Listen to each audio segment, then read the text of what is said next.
legislation that reflects social realities. Employment law needs to recognise the complexities of life, caring for your family, the importance of one's health and the experience of the victims and survivors of domestic and gender-based violence. In comparison to other European countries, Ireland has poor worker rights. We lag behind many in family leave policies with low payment rates and short duration of leave available. Greater flexibility in work practices enables women, disabled people and others to enter and stay in the workforce. At the outset, I also want to say that there are many incredible employers at all scales, from family businesses to multinational corporations, that have very positive and progressive leave practices. This law is for the other type of employers, and we know that they exist too. It's for those businesses that will only ever provide the bare minimum. With this in mind, the bill needs to ensure that it has robust measures to ensure that workers get the leave that they're entitled to.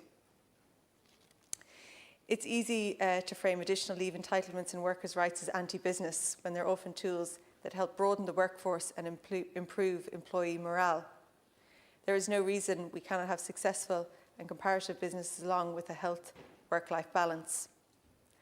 It's too easy for political parties to say they are pro-family when they don't support pro-family measures and employment rights. There is a lot to welcome in this bill, and it must be acknowledged that it originated as European legislation and another example of rights achieved through our membership of the EU. The government has transposed elements of the EU directive, but there are caveats and limitations in the bill that need to be addressed.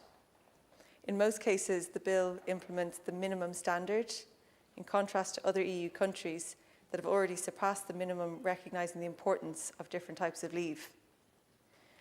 The first that are of concern relate to the right to request flexible working arrangements for caring purposes such as caring for a child, a parent or a spouse. The Children's Committee pre-legislative scrutiny report was very clear on who is entitled to flexible working. All workers, no restrictions or small print. We stressed the importance of applying this provision to all workers. Unfortunately, the government has retained the requirement for workers to have at least 6 months service before they can have this leave. This restriction will disproportionately affect certain groups, such as lone parents and workers on temporary contracts.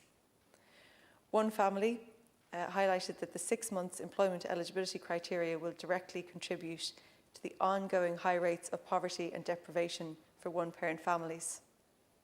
This provision in a bill from the Minister for Children will make life harder for one-parent families. And important to note actually that one family will be celebrating 50 years of existence tomorrow. They do incredible work for one-parent families. However, I do recognise that there is a subsection dealing with the cases of successive fixed-term contracts and acknowledge the cumulative total of the employment. My second area of concern is around privacy rights.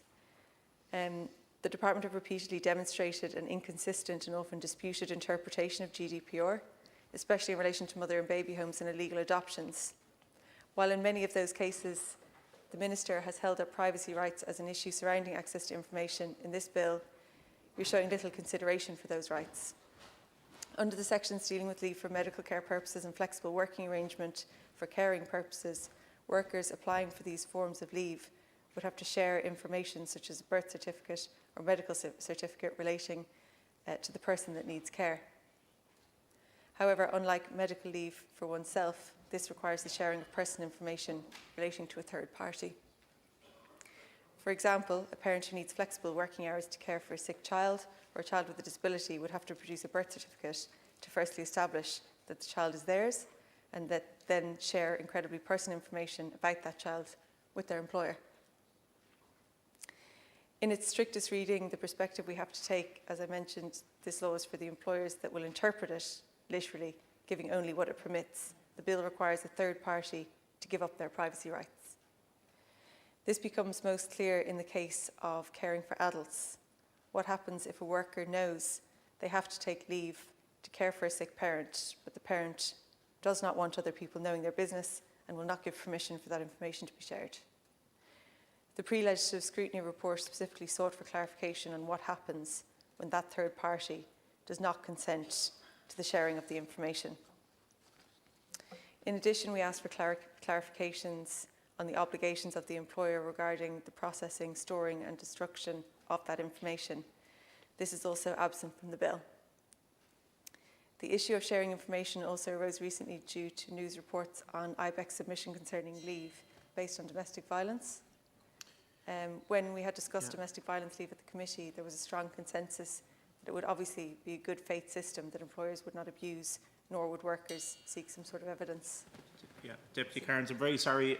The debate finished at 7:23. You